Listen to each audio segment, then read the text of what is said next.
I love starting like this, Jen. I love it. How are That's you? good. I like it. I'm good. How are you doing? Fantastic. KWRC, this is our fifth episode and some big news to announce on the show today. We're excited for that. And we got a lot of great things happening over the next 45 minutes or so. And let's start off with a bang, Jen, is we in the over the last couple of weeks we've been creating some amazing stuff and having fun hosting this, and people have been coming on and leaving some awesome comments and everything, and we're like, we need to leverage this because that's what realtors do. We leverage. So Yeah. coming to you, here's the big announcement for today. I should have like graphics and everything up, but starting tomorrow, and I think if you look now, but starting tomorrow, we have officially launched the KWRC TV/podcast. So all Mm-hmm. on your favorite podcast players, you can get the podcast of the show, listen to it, take us wherever you go. We can be there with you. So that's pretty cool, Jen. I love it. I love it. They're gonna be like, we can't get rid of these guys. They're Exactly. everywhere. Exactly. And we're working with our in-house designer and so forth, and Mary Fernell, who everybody knows. She's working behind the scenes on some really cool things that we're going to be providing, and some other things all around the show. So thanks, shout out to Mary for that. And if you need design or branding or anything Mhm. like that type of support, reach out to Mary. Yeah, she's amazing. She's done all my coaching stuff. She does all the office stuff. She's worked with tons of the agents, and everything looks unique, right? That's my favorite thing about it. She does so many people in a similar industry, and they don't look like they're similar or done by the same person. She's so creative that way. It's amazing. Yeah, yeah. I'm getting comments here saying I'm a little muffled, so I don't know what I'm going to do about that. I might do some other things here. Anyways, I'll fix that in a second. While I'm fixing my microphone, we got lots of comments on here that I'll put on the screen in just a second. But Jen, why don't you take this moment and introduce our special top producer guest?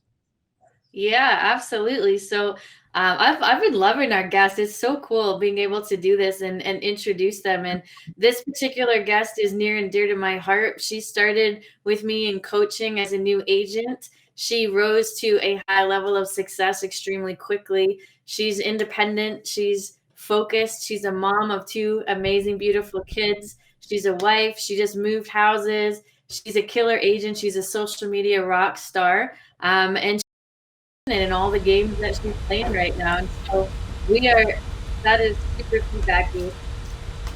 Hang on. Yeah, hold tight. Okay. Anyway, on that note, kind of killed my intro there, but that's all right. We are super excited to announce Steph Soave as our guest speaker today, our interviewee. Hi, everyone. What's going Steph, on? how's it going? Thank you guys so much for having me on today. I'm so grateful for this opportunity to you both. Awesome, Steph. Yeah. I'm excited to have you here. Sorry, Jen, I killed the big You hurrah. totally, I was building up and then just bump. Here, this is the joys of doing live shows, but that's okay. Steph Soave, pleasure to have you here. I'll look in the comments to make sure that my sound's okay. But some awesome stuff. So, Jen, I don't know if you know this, but Steph and I, although she's been with our brokers now for I think 3 years, right, Steph? Yeah. We've known each other a long time. And the first time I met Steph was when I would host investment workshops about 6 or 7 years ago. And do you remember the bus tour that we took and we went on? I was so young. I think I was, Gary, when I met you, I think I was 19 or 20, a brand new investor.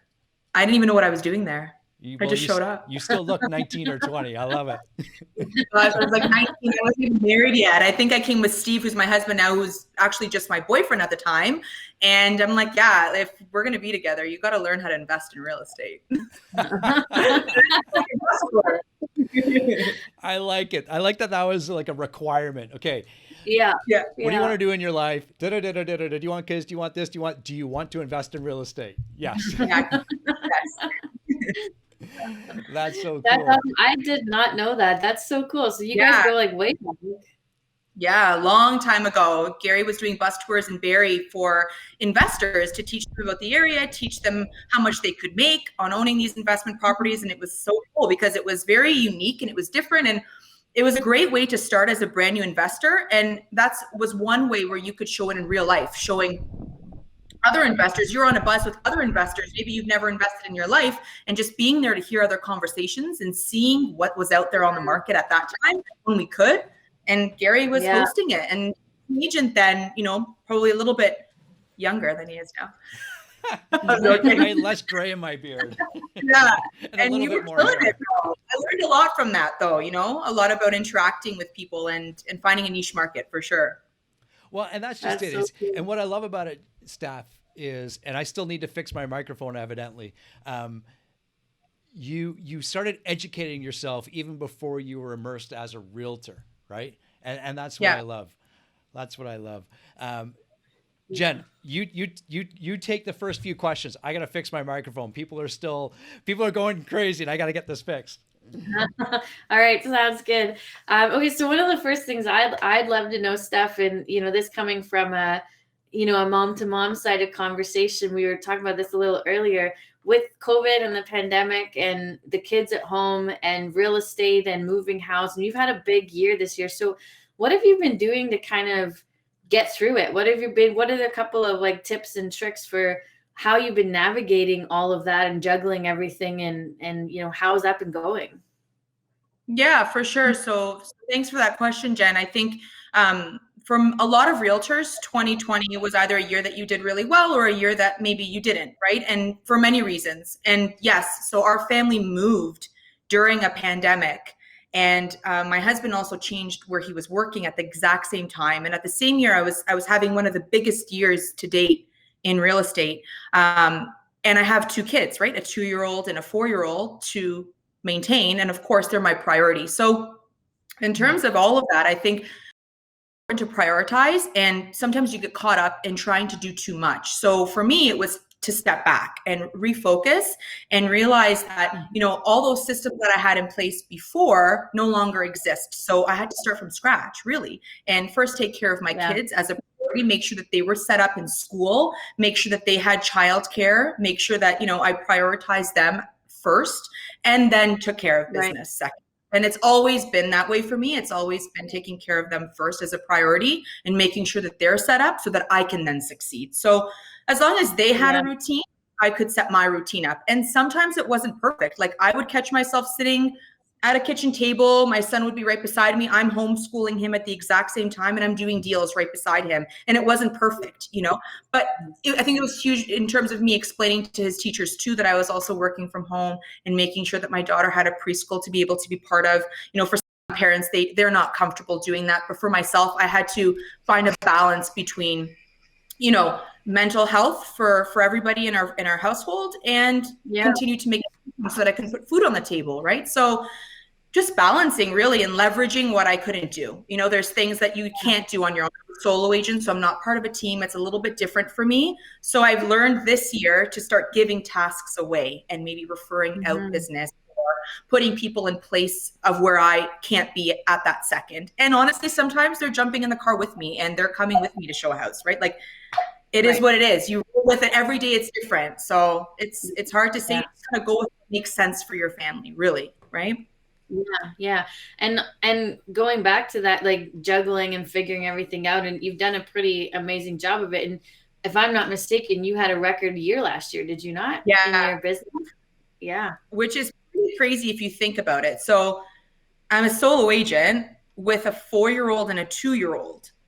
I moved to a brand new town, sold and bought my house, and had the best year to date. And I think that tells you something about working under pressure.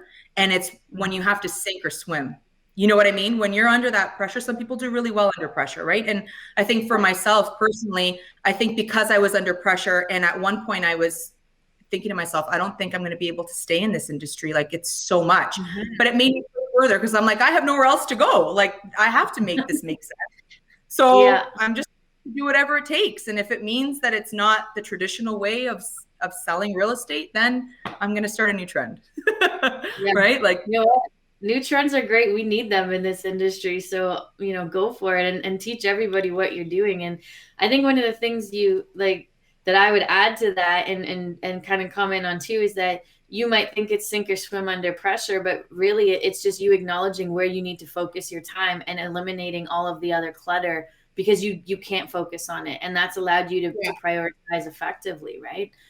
Which is amazing because you would think that that would impact your career negatively, and yet it was the complete opposite because you were so clear on what you could and couldn't do, right? Absolutely. Definitely, for sure. I love it. Hopefully everyone can hear me now. But anyways, what I love about Steph is she just goes out and does it. Yeah. And I've always admired about that, Steph, is you get something in your head and you just go do it. And that speaks volumes of who you are and how you are as a leader in the community and just the things you do in the community. Like, so here I am publicly applauding you for the leadership that you took over the Christmas holidays and in working with Holiday Heroes and everything that you did and led there. We raised, I should say, you led and raised thousands and thousands of dollars, and more importantly, gifts to people that were in need of gifts. And people like you don't step up, that sort of thing doesn't get done. So thank you for leading us in that stuff. It was fantastic. Yeah, that was a huge thing because, it's so for people who are self-employed, they feel most times that they're already strapped to their max limits, right? But I think especially, we are influencers too. As realtors, we are influencers. So if we can use our social media platforms or our day-to-day interactions to raise awareness, and if we're not doing that, we're not doing our jobs, in my personal opinion. That's what I think. We have so many people following us, wanting to know what we're doing next, ways that we can help other people. Why not? It might take away from your business for a short amount of time, but it always comes back. You know what I mean? So I think sometimes people feel a little bit worried to join a group or join an organization or give back because I feel it might take away from my time for my business. But what it gives you in return is so much greater. It doesn't have to be monetary, right? Like just that feeling of feeling like you've given back. And today too, like they wrote to us from Holiday Heroes and the letters that we received from children and parents thanking us for how much we touched their lives during the holidays. That means more than anything. It's not about monetary. It's about giving back and using our platforms or our spaces to be able to raise awareness, really. So Steph, and again, I commend you on all that, and I'm looking forward to seeing where how you get involved even more on those types of initiatives. Because as you said, we can all go out there and make money, right? And there's money for everybody. Yeah. Right. It's how then what? Yeah, and how we go out there and is it that fulfilling? You know what I mean? Like, so you're gonna make it. Maybe make 100,000, 250,000, whatever you want in your life. You're gonna get to a point where you're like, and then what? Mm-hmm. What does it mean to me? Yeah. Because it comes and it goes, and you see it, and then you don't see it, and then you have great weeks, and you have great years, and you don't have great. So it comes and goes. But when you leave an impact, that stays, and they remember you. And that's one thing that I've kept in my business right from the get-go, right from my first month, documenting, helping people. That's what matters. Money comes and goes, and it'll always be there for everybody, right? So I just think we need to impact other people instead of just focusing on the monetary, right? Love it. So I apologize for jumping off for just a moment. So if you've already went through this, Jen, I'm sorry. But I wanted to get a sense on Steph, the story that you do tell and how you kind of put your daily routine out there, if you will. Talk to us a little bit about that and how you just kind of allow people in to kind of see behind the curtain, if you will.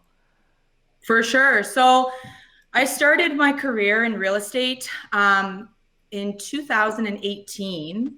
And prior to becoming a realtor, I was getting my license with a 1-year-old, and I was 8 months pregnant at the time, trying to work a full-time salary job while raising a 1-year-old. And my husband works really early during the days and at nights. And long story short, it was really challenging. And the biggest thing for me was becoming a realtor. I wanted to teach other families how to create generational wealth through owning real estate.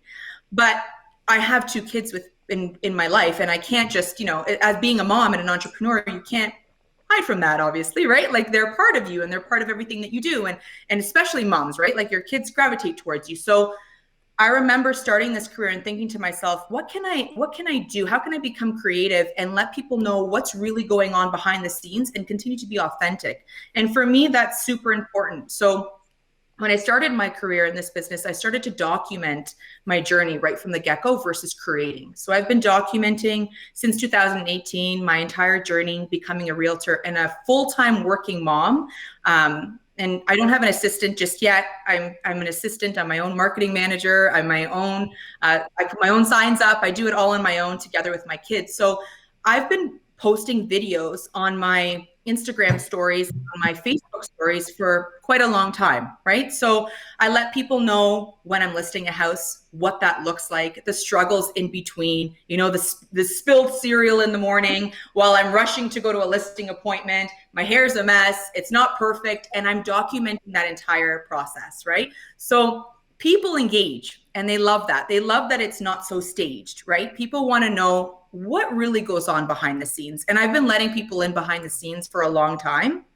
When I first started this career in 2018, I'll never forget it. It was a seasoned agent at the time. And they said, Steph, if I can give you a little piece of advice, it would be maybe don't include your family or your personal life in when you're running your business. Don't show too much of your personal life. And I did the complete opposite because, for me, it only made sense to let people know who they're working with.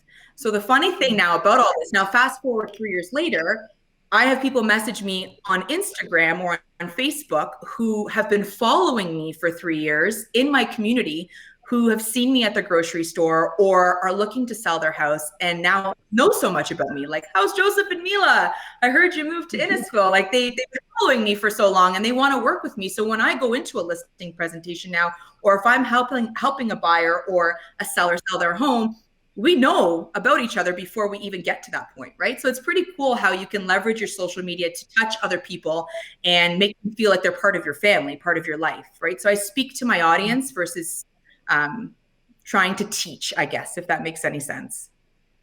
Yeah, 100% it makes perfect sense. Yeah. Mm-hmm. I think it's so important to, allow people into your world because yes, they definitely. And you and I have chatted about this in the past. In fact, I know all three of us have. They experience the same things, the ups and the downs, and as you said earlier, the spilt cereal all over the place, and got to be in an appointment in a half an hour, and And they're still sleeping, and they're still in bed. Like it was yesterday, the guy's still sleeping. Like it's 8:30. You found today to sleep. Like I gotta go. You know what I mean? What do you do? Like people want to see that stuff. It gets boring when it's just about the same thing over and over and over again. So how do we keep our audience engaged, right? And that's my form of generating business is through online presence. And that's been my only tool. So it works great, I think. Yeah, it's interesting because I know, Jen and I had these conversations in the past. Sometimes we try and you fit that square hole into the square hole, the round peg into the square hole. Yeah, and sometimes we force our version of lead gen on other people, where if they don't enjoy it, they won't succeed at it. And you found something that you thoroughly enjoy and you are succeeding at it. I love it. Yeah, so whatever, do it really well, right? Yeah. I was just going to share just through mine and Steph's conversations over the past. When she was in coaching, we went through a phase where she was actively trying to do a more normalized, let's call it, version of lead gen. And she was working at it and just like really wasn't getting the results she wanted from it. And she just called me one day and she's like, I hate this. She's like, I don't want to do it. I'm not motivated. My business feels like it's fleeting. Like I'm not connected. I don't want to be at the office. And we had a pretty long conversation around that and ended up at, you know what? You were getting the results from doing something you enjoyed. You were good at it. It was feeding your database. It was feeding you. Just go back and keep doing that. Like instead of trying to do what we feel like we're supposed to do what was working. And then I think she shifted back at that point and, you know, kind of just has stayed focused on it ever since. And it's pretty impressive to see because, you know, we haven't mentioned this yet. I know it was on some of the promotion too, but Steph was also Rookie of the Year in her first year. She also crushed it in Ignite. She was the winner of our Ignite Bold scholarship. Like, she just came out of the gates. It was like, I'm just talking to everybody and I'm doing this and I'm sharing my story, and people related to it at such a high level. So, you know, talk to us about that a little bit too, Steph. Like, that first year, what was that like? Because that was a pretty crazy trajectory that you took.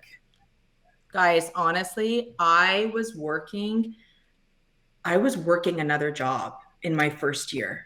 And it took Jen, which was my coach at the time, to say to me, Steph, it's either one or the other. Like, you're working day and night. Then you're trying to be a mom. You're trying to be a wife. You're trying to raise, you know, you're trying to have this home. You're trying to run with real estate. Do one or the other, you know, but focus 100% of your efforts. And I can just imagine, I became Rookie of the Year, and I only started really focusing on real estate 6 months into the year. So technically, most of my business came after the summer. Mm-hmm. So in 6 months, I grew my income. I doubled my income. In 6 months. And that's huge, right? Like, especially for somebody who has a family to raise at the same time and, you know, doesn't have a nanny or doesn't have an assistant, doesn't have anybody to kind of, you know, put their stuff on, right? Like, it's just me solo, right? So that year was a huge year for me. And it made me realize, like, I've got this. You know, if I could do that while working a full-time job with 2 small kids, that's it. This is the industry for me, right? And so I guess now, like, looking forward, you know, every year you try to better yourself, you try to better, you know, your production level and that sort of thing. But I'm realizing now that, you know, some of those things I did in my first year, I can no longer continue to do if I want to continue to grow. So this year, in comparison to my first year, is definitely more about leveraging. So leveraging that I can't get to anymore in order if I want to continue to grow, right? So year one was great. I learned a lot, and I didn't join a team in my first year because I really wanted to learn what it was like to work as a solo agent first and really get a hold of what it was like to do all of the tasks on my own. I think, Jen, you and I have talked about this before too. In my first year, we talked about, you know, should I be joining a team or should I be working on my own? And I guess that's a personal preference for anybody. But I think, Jen, you and I talked, and I'm a little bit of a control freak. Like, I like to know what's going on. I like to write my own deals. I don't like to ask for help. So for me, that is something I'm learning. Like, I'm still learning that. I try to do it all. So it's still a work in progress, right? But I'm speaking on behalf of other women in business right now. And I guess my only tip that I can give you is, if you're looking to excel in this business, ask for help. You know, it might not be in with your tasks, but if that means, you know, you have to hire a cleaner to clean your house because you can't get to it, if it means you have to put your kids in preschool, or you need to hire somebody to come look after them, like, just make sure all your bases are covered. If your bases are covered, it's easier for you to do better, right? Cover your bases at home first, and then you can excel yourself. That's the way I look at it. Yeah, I love that. And I think that applies to absolutely everybody, right? It's a general, like, you know, I don't want to paint everybody with one brush, but it kind of does apply to everybody. If you cover your bases and you're confident that everything is secure and taken care of, you can focus 100% on what you want to accomplish, and that will allow you to get there. And it's funny because when Steph and I talked about her leaving her job, one of her comments to me was, I don't know if I can afford it. And we did the math. We ran the numbers and broke them down, and you know, she had already made more than she was going to earn for the entire year in that job. So, you know, from an outside perspective, it was a pretty easy advice to give because you're already well on your way. But for her, that was a significant fear. And, you know, she had to let go of that security and buy into what she was doing. Right. And, you know, obviously you did it at a very high level and very effectively. And I don't know, for me, it's really cool because to see where you are now and know where you started, it's an amazing journey. And I think that's it. Like, even, you know, Jen, you were my coach at the time, but could you imagine what my family and friends at the time thought? Or, you know, my husband, you know, I'm coming home to him, you know, we're married, and I'm telling him, hey, by the way, like, I'm going to quit my job. Yeah, my coach told me to quit my job. So I'm like, who's this coach guy? I got to talk to her. Yeah, what are you doing, right? Like, are you kidding me? I'm like, but watch, I promise it'll be worth it. And yeah, like it's pretty awesome going from one thing to the other. But listen, it's not for everybody, right? Like this industry is tough. It's not for everybody. And I think a lot of people try to do it. And I think either you're in it or you're not kind of thing. You know, if you try to put one foot in and one foot out, it's not going to work. I think you really have to, you got to have that grip behind you, and you got to have that motivation and that push every day. Listen, we employ ourselves every day we wake up. Every day we wake up, we employ ourselves. That's the way I look at it. And that's not easy to swallow every morning, right? When you've got a family to care for and food to put on the table and bills to pay, and that's the truth. It's not easy to wake up and say, okay, now what, right? So you have to have those systems in place, and you got to have that ground covered so that you can do that. That's my personal experience. And, you know, it's interesting now looking forward, I'm getting a lot of messages on Instagram and Facebook, because I use that as my main lead generation source. And I get messages from young women that are starting out in their career or want to become an agent, or were an agent at one point and quit and now want to come back. And they're looking for inspiration, and they're looking for ways that they can get back into the business, going from being a full-time mom to trying to do both at the exact same time. And so I'm just working with other females in my community, other women who are realtors or want to be a realtor, people out of high school, people who are doing second career, and I'm trying to work with them one-on-one just to give my advice and tell them what to do and tell them what they could stay away from. Because listen, the last 3 years has been trial and error throughout, right? Some months are great, some months aren't. So it's starting to get a little bit more consistent now, which is great. It took 3 years. Well, what I love about it, Steph, is, and I'll use your words, you know, some people try and do it, right? And the bigger picture is the people that are doing it, those are the ones that are succeeding. You're definitely one of those that are doing it. So from Jen and I and the rest of KWRC and your family, awesome stuff. Looking forward to seeing some amazing things in 2021.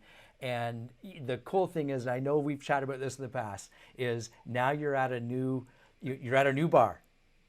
And now that bar is the norm. So and I know Jen and I are really excited to see what that next bar is. And I want to wish you all the tremendous success. Thank you. Thank you for coming on with us. Thank you guys so much. Appreciate it. Reach out to Steph. Bye for Thanks, now.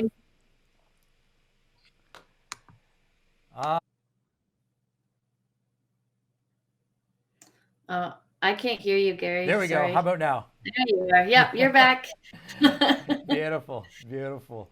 Yeah, she is awesome. And sometimes, hey, here's the beauty of the type of show that we run. When you get an awesome interview like Stephanie Soave, you just let it go.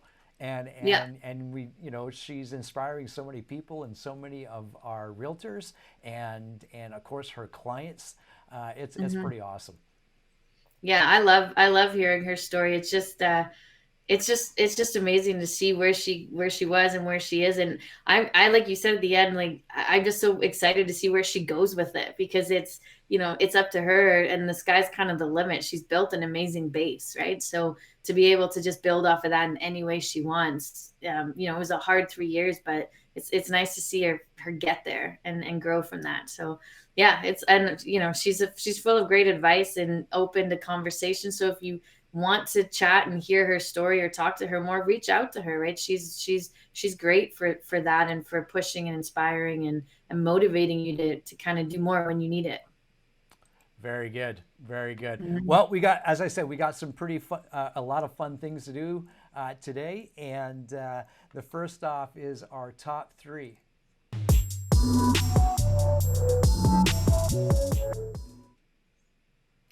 Okay, top three. So top three wealth questions, and this is not something that I can take credit for.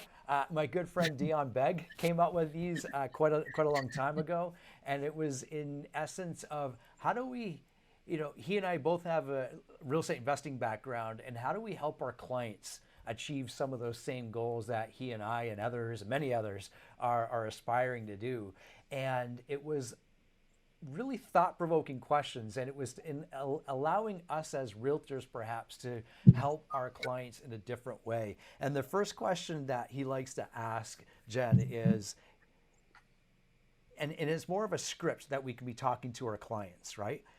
Jen, if I could show you a way to pay off your mortgage in 10 years, would that be a beneficial conversation?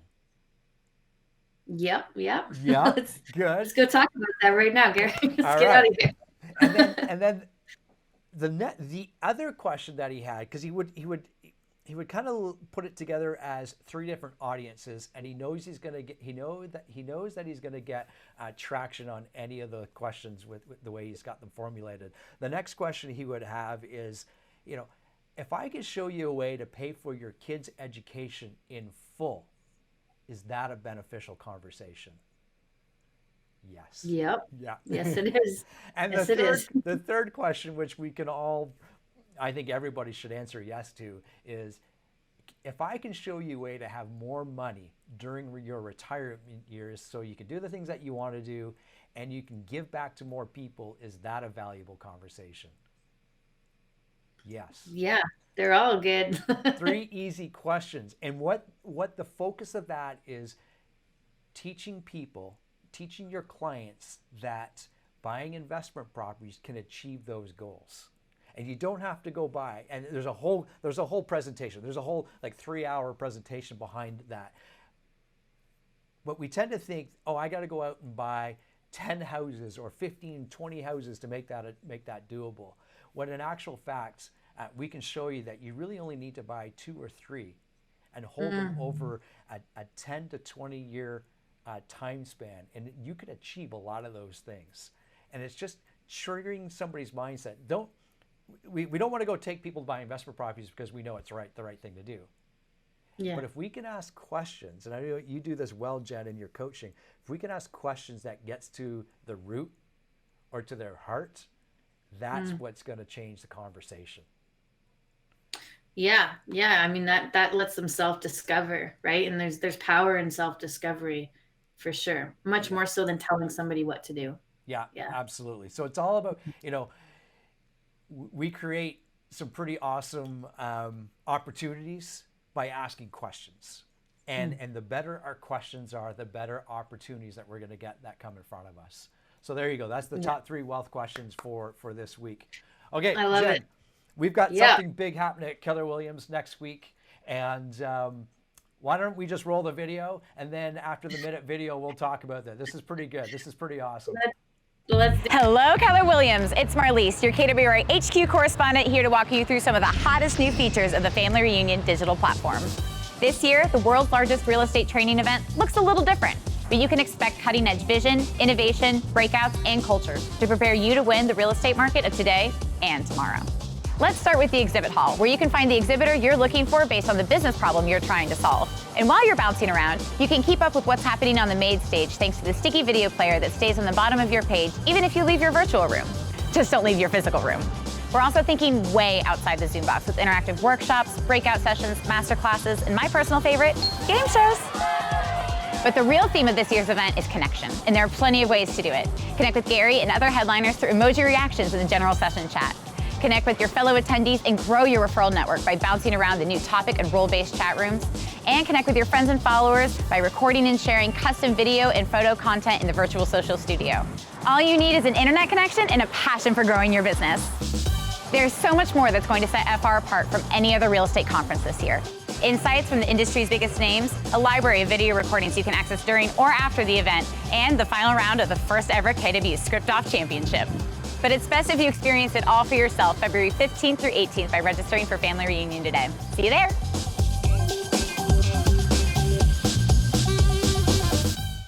There we go. Family Reunion next week. Yeah, that's it. I love it. I have to ask, did you speed that up, or does she talk that quickly? She talks that quickly. Wow. That was impressive. Yeah. There's so many things that Family Reunion offers, and the big picture, though, is getting around, even though we're in a virtual world, getting around like-minded people that are working towards the same goal. I mean, that is amazing. I know, we've been just inundated with virtual conferences and everything else this year.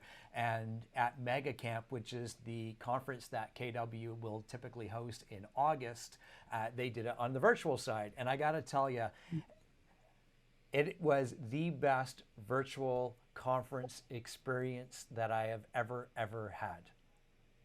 And yeah.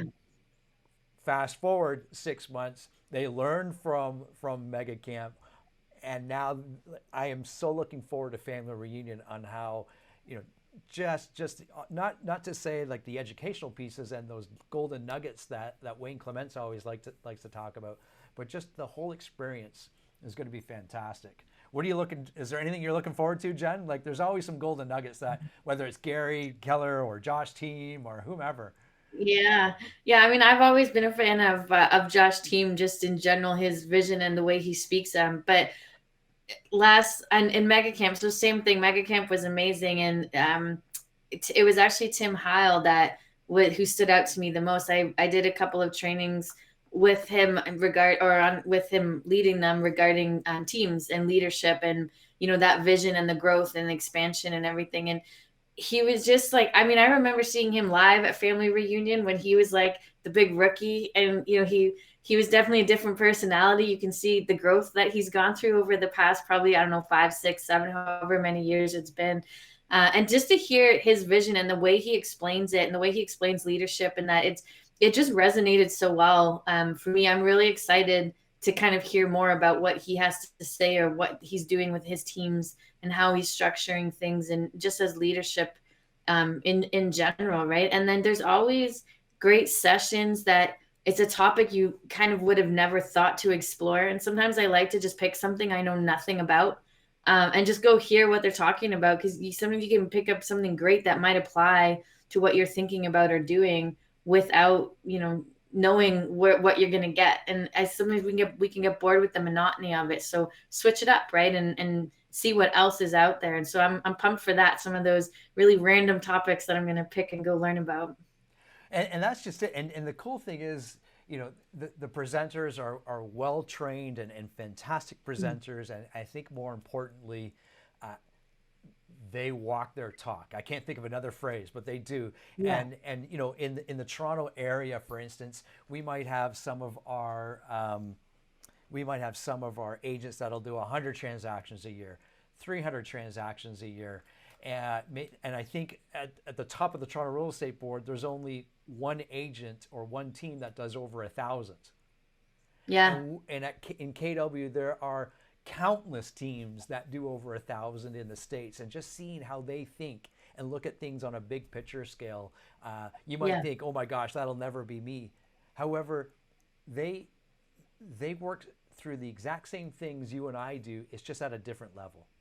Right? Yeah. And I love seeing that type of thing for sure. So Family Reunion, reach out to Jen or I if you would like to go. We can certainly help you and support you make that happen. It is a fantastic event. You're going to learn so much, and just get out there and do it. You don't have to take part in the entire 3 days. If you can dedicate even an hour a day, and whether it's Gary Keller's keynote speech or what have you, you're going to get access to the entire library of videos for, I think it's up to 2 months afterwards. So you can always go back and watch stuff. So that'll be pretty awesome. Very good. Yeah, and don't forget when you're watching it too, don't compare yourself necessarily to other people's successes. We're there to learn and to implement, right? Not to get down on ourselves and go, oh, I'm not doing that. It's more to go, oh, that's how you do that. Okay, got it. Now I'm going to go implement it, right? So it can be overwhelming. So for those of you that are new, just be prepared.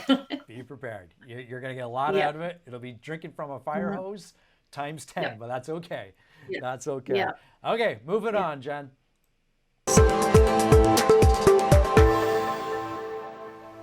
I like this segment. What would you do? So Jen and I were talking yesterday, setting up the show, and we had an interesting conversation, and this has come up a couple of times now, is, there are not a lot of listings out there and tremendous amount of buyers, and we might find ourselves in a position where we have more than one buyer wanting to put an offer in on the same property. What do you do? What do you do? So Jen, let's ask, like, what do you do? How do you handle that conversation? What does that look like? You run away, Gary. I'm just kidding.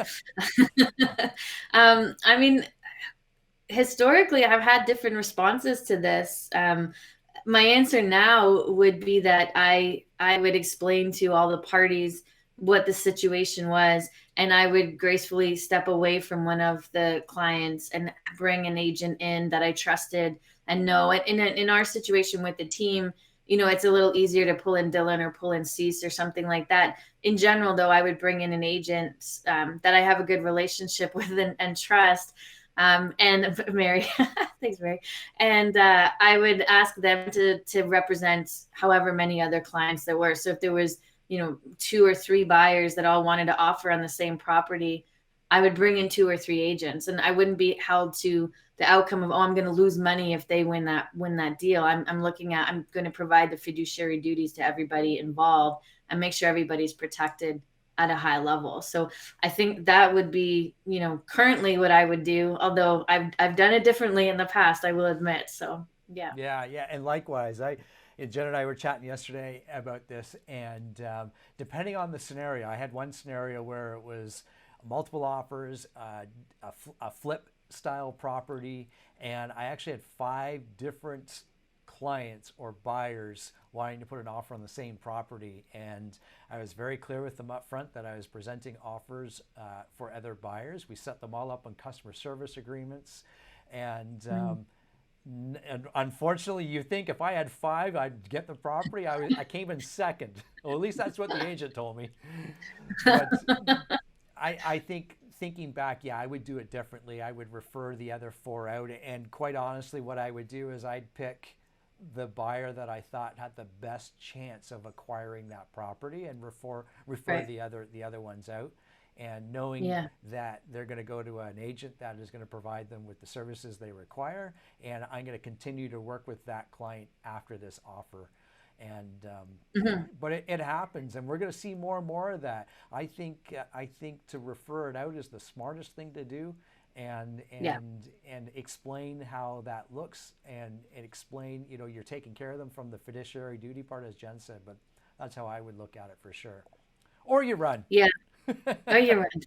Yeah. I mean, if Christine were here, there's a lot of gray area once you start to get with more, when you're working with more than one person, and how do you stay, even in customer service, how do you stay in that window and not have it impact how you're guiding subconsciously or not, right? So I think for everybody's best interest, it is the best way, but it is hard in the moment to kind of, walk away from potentially 3 buyers. Like, it's more higher odds that you're going to get that property, right? Yeah. That being said, you can get an agreement with an agent partner and say, hey, especially in this market, if you're in this situation, I'll help you out. If I'm in this situation, you help me out, and you have a deal in place that everyone's on board with, and then everybody's happy, right? Yeah. Everybody absolutely. wins. Absolutely. Mm-hmm. Yeah. Refer it out, and take care of your clients that way, for sure. And you might think you're not taking care of your clients. You are, by referring it out, for sure. Yeah. For sure. Okay, let's move on. All right.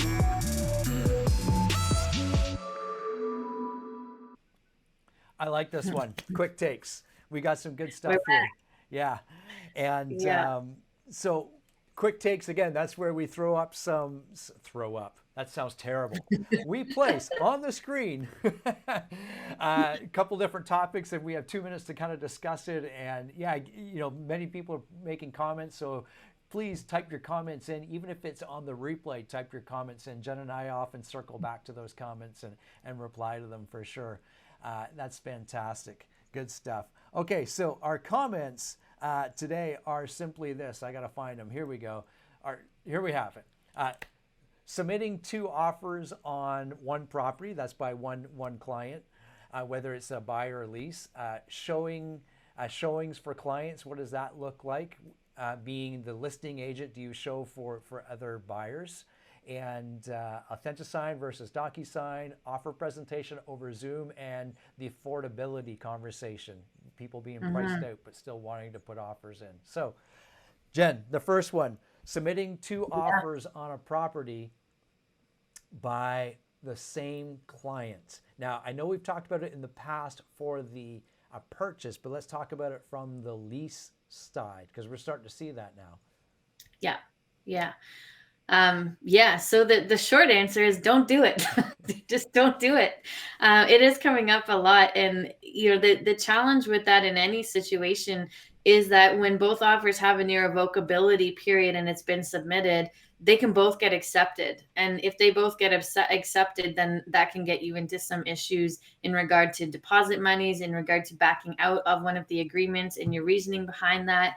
We see this obviously with buyers as well. But the big challenge here is when we go into an offer, we're doing it with good faith, right? With the purpose of completing the agreement of purchase and sale, or the agreement to lease that we're offering to the seller. And so when we get into an area where it can be shown that maybe we didn't enter into it with that intent, that's going to cause some problems. And if you get pulled up in front of RICO or anything like that, and you have a paper trail that can show that, you're in a lot of trouble as an agent. Lease or buy, it doesn't matter. At the end of the day, it's the ethics of it, right? What are we supposed to be doing, and how are we representing our agents? Are there buyers, clients out there doing this, and agents? Yeah, sure, there are. Unfortunately, we're seeing it happen a little bit more often because of the market. Or is it the right thing to do? Is it ethical? Are you being an agent of high integrity when you do this? Absolutely not, right? Yeah. It just doesn't make sense to submit multiple offers on multiple properties, whether you're leasing, buying, the whole ethics piece of it, that's where we need to educate our clients for sure. Yeah. Very good. Yeah. Very good. Okay, let's move on to the next one. We still had lots of time there, but that's okay. I started the clock late. Okay, the next one, showings for clients. So what does that mean? I have a listing and a client calls, or a buyer calls, and they say, hey, I want to come see your property. Are you working with a realtor, we ask? And they say, yes, but we have an agreement that the realtor says, go look at properties, then I'll submit an offer if I like it. What do we do in that situation, Jen? I love it. Yeah, we gotta love those comments. That's a double-edged sword, in my opinion. There's two sides to it. Obviously we want the people to see the property. We want potential buyers, especially qualified buyers who are going to bring us a good offer. We want to get them through the house. If their agent can't be there for a specific reason, as a listing agent, we have the ability to go and get them through that property, even if they're not our client. And a lot of people are probably like, well, no, I don't agree. And I understand that. But here's the second part of that conversation. If that agent calls and says, hey, listen, here's this predicament I'm in. I can't make it to this appointment. Can you do this for me? I would do that all day long for an agent. No problem. Absolutely, I will do it. If I get that information because I'm qualifying a client and their agent hasn't explained to them enough to say, hey, let me call that agent for you and have this conversation, then that's different. And I would say, no, I wouldn't do it. And I know we've been in a few scenarios where that's happened to us with listings, and we found out after showing the property. And, A, it's a reminder, qualify, always qualify. And B, it's that kick to go, I just wasted my time. And now this agent wants to take that 2.5 if they buy this house. And that's why we're seeing that clause come up in offers saying, if I show your client the house, then I get a referral fee of like 25% or whatever I don't remember the exact language. That's what's creating that, because that's how often this is happening. So I guess I have two answers on this one. And not a quick take, apparently. No, the quick take is awesome. If that's what the buyer says, please provide me with your agent's contact information and talk to that other agent. I wouldn't do anything until you've had a conversation with that other agent. Remember, seek to understand. Yeah. We've talked about this before. Seek to understand, and then make your appropriate decisions based on that. So it's important. Very, very important. Yeah. Okay, Jen, AuthentiSign versus DocuSign. I said yesterday, I'm going to defer to you on this because you use most of them. You use both and quite regularly as opposed to what I do. We get them both. Here's the cool thing. So for those that are looking at this, you're like, what? I would pay for one or not the other. First, AuthentiSign, we get free through Charter Real Estate Board, which is pretty awesome. Secondly, DocuSign as a KW member, we get that provided to us for free as well. So we actually have a choice being here at KW. Jen, what do we use? Like, they're both there, they're both free, they're both pretty good. What do you suggest? Yeah, quick answer is Authentisign right off the bat. And the reason for that is because it's integrated into Treb and Stratus. And so what that means is when you're prepping an offer, when you're broker loading a listing, when you're, doing anything regarding creating forms, they're linked. So they're speaking to each other. So I can pull the data in from Stratus into my offer kit. I can upload my MLS listing data sheet into the add edit section, so I don't have to retype everything, which a lot of people don't know about actually. I can create my templates and put my clauses in, which you actually can also do in DocuSign. So that's kind of cool in both features, but it's the integration of it. It's the time that it's going to save you over the course of the year when you know how to use it properly. It's got lots of tips and tricks. It's really effective. DocuSign is fantastic. It's also a great program. And if you're not great with tech and you're comfortable with it, go for it. Stick with that. However, it is going to take you longer. It's a longer process to do it through DocuSign. There's more steps to using DocuSign. So Authentisign for the win on that one. For the win, I like it. Yeah, if you can live in the same ecosystem, that's a word that we often use at KW, that's where you want to live for sure. Yeah, for sure. Yeah. Good stuff. Okay. So I mentioned this to Jen yesterday. You should have seen her face. Offer presentation. So obviously right now, COVID and what have you, offer presentation over Zoom. Would you encourage that, do that as a listing agent? And I'll take the first crack at this, Jen. First of all, I'm going to talk to my sellers to understand what their expectations are and allow my conversation to set some of those expectations too.